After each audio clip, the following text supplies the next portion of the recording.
I so love my life. I so love it. It's the greatest life ever. I go all the way to where I needed to go, and I can't find my card case. I must have left it where I'm staying. I had to have, because I need that freaking thing, and it needs to be there. But back to what I was saying. So, after years, of giving up our time, this poor old woman who was abused and whatever by her son, I'm now seeing that something ain't right here, right? And I'm asking her, what's up? What's going on? And she says, of course, oh, he's such a great guy. He's such a great guy, and I'm so lucky to have him in my life. And then she talks about my kids, who she doesn't know. She doesn't know them. She's barely ever met them. But she says that I have great kids. Okay, thanks, but I'm asking what you are to my husband, so I don't know why you need to say that. Right? And I push her a little further. Yeah, okay. Yeah, I hear what you're saying, but things aren't adding up for me. Right? I just, I've got some questions. And she said, he's like a son to me. He's like a son to me. Now, the very first time I ever heard this woman's name, when I was in her home, her other beautiful home that she had in Saco, the very first time, not even before I met her, before I even knew what she looked like, I heard about this crush she had on Brian. So, from day one, I've been hearing how she wishes she was younger, right? Or he was older, and she didn't just love him, like she wanted him. But obviously would never have him because, she's too old. And it was just, one of those things. But now I'm hearing, no. She views him as her son. Okay. And so, like I said, I pushed her because it wasn't making sense. And I was, pretty respectful. I knew she had recently lost her son. And I even talked about that as, it's kind of a weird timing, and I'm sorry. I even apologized. Like, I was apologetic for having to ask these questions. But, I had to.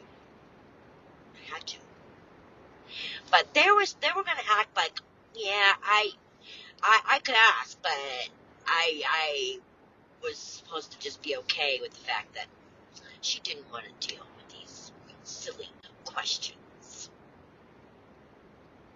Yeah, there was too much drama for her, and she didn't want to deal with that drama. Nope. So she was gonna just pretend I wasn't asking anything. Yep, but nope, we're not gonna deal with that drama. Nope. But ding ding ding. Hey Brian, I need my yard rigged. Yeah, because that wouldn't cause any drama or anything. Now, okay, remember this is supposed to be like his mother. You would think someone who's like a mother to him would want to put any of his wife's concerns to rest. Definitely. But she didn't feel the need to do that. No. Nope, she knew I had concerns, and just, she wasn't going to deal with my concerns. It's not her problem.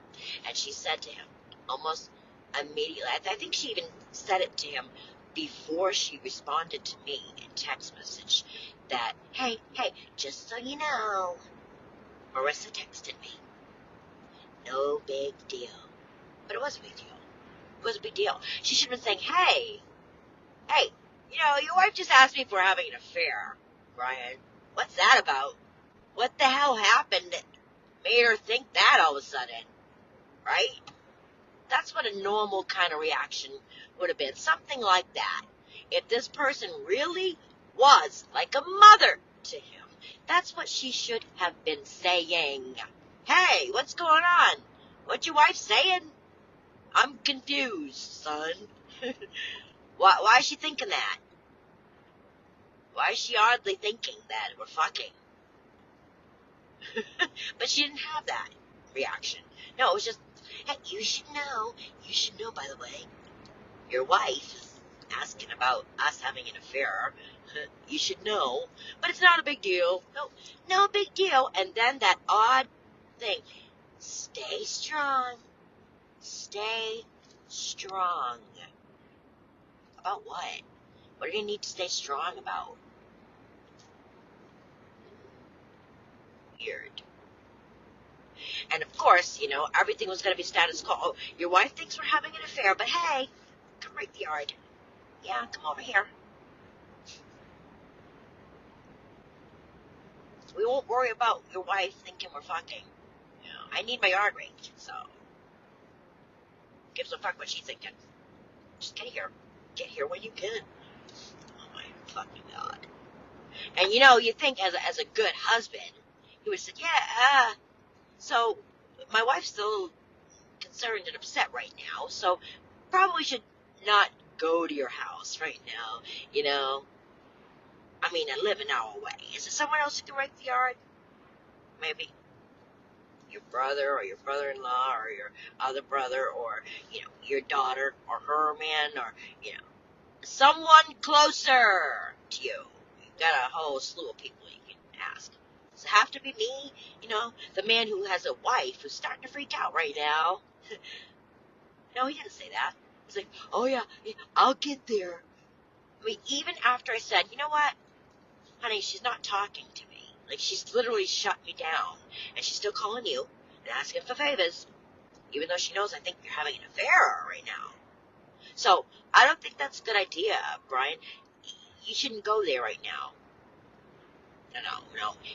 I said that to him in a text message. She can't talk to me. What the hell? You can't go there. No. I totally ignored that. He totally ignored that. Didn't have anything to say. And then when she called, he made sure to look me in the face while he's talking to her and say, yeah, Ray, I'll get there. I'll be there. And I'm like, what's he telling her? He's going to be there? Okay. But no. I just said no. So I sent him another message. Brian, no. At this point, it's going to be me or her. Like, if you go there, I'm done with this shit. No, me or her. It's time to choose now. Your buddy's mother or your wife. Mother of your kids.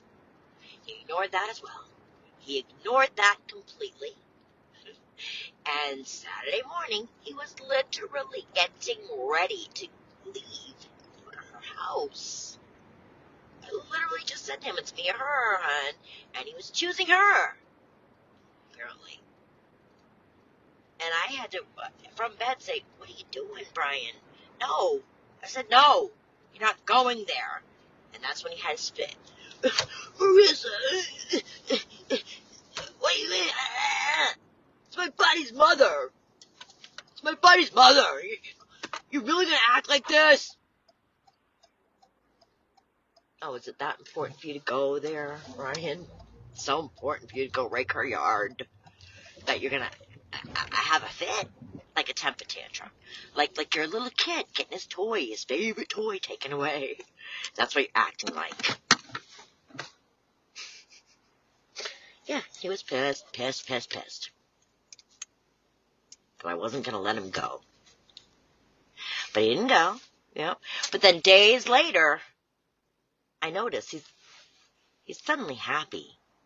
I'm not happy because I'm still thinking something weird is going on there. He's not telling me the truth. I know that.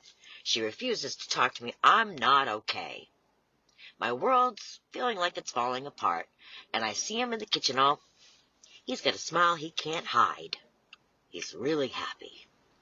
And of course, my immediate thought is, he's happy because he's talking to her. Because I blocked her from his phone. I don't want them having any contact at this point till we straighten this shit out and see what's going on.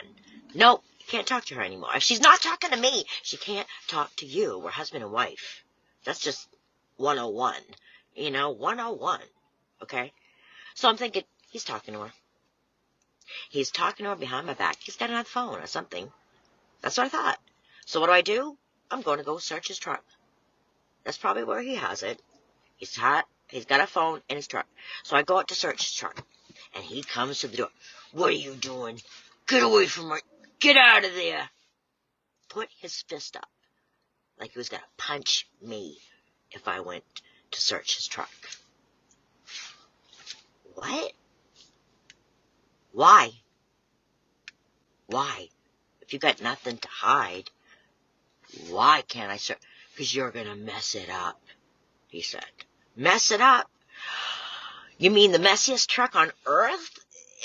I'm going to mess up the thing was to the ceiling with tools and shit and trash and just, there was no place to sit in it because it was, except for his seat, because it was literally packed with crap and not in an organized way at all. I should have taken a picture of it. It's literally the messiest truck I've ever seen on earth. And his answer to me not being able to get into that messy truck was, I would mess it up. Honey, I don't think I could mess that up. I think I'd be making it better by going through things.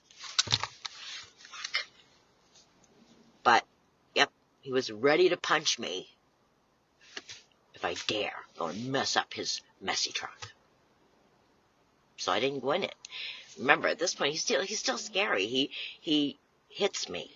I mean, he hit me so hard once when Flynn was in my arms as a baby. I fell to the fucking floor, baby and all. That's how hard he hit me. I fell to the floor. Never got an apology for those things. Anytime he hit me, the black eye he gave me, never got an apology for that. Never. Never, never, never.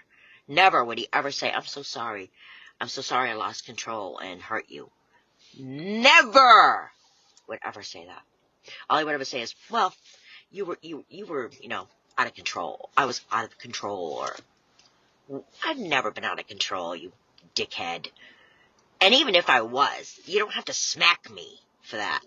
You don't have to hit me and give me a black eye for that. You know? You don't.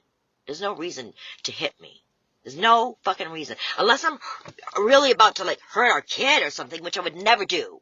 You don't have to physically hurt me. Ever. I mean, I have a video of me saying, Brian, you gave me a big lump. I got a big lump in the back of my head from when you hit me the other day. It hurts. And you know what he said? This is what he said. Well, I'm glad I didn't hit your ear, because I would have split it open. That's what he said. Not, oh, really? I'm sorry, hon. Sorry I hurt you. I'm sorry I left a lump on your head. I shouldn't have done that. No, it was, well, glad it wasn't your ear. Yeah, why? Because people would have noticed that. But this lump, they'll never know. They'll never see it. You're glad it wasn't my ear. Yeah, I'm glad you didn't split my ear open too, honey. Never any apologies. No, he felt justified in smacking me to the floor with the kid in my arms. I have to restart this.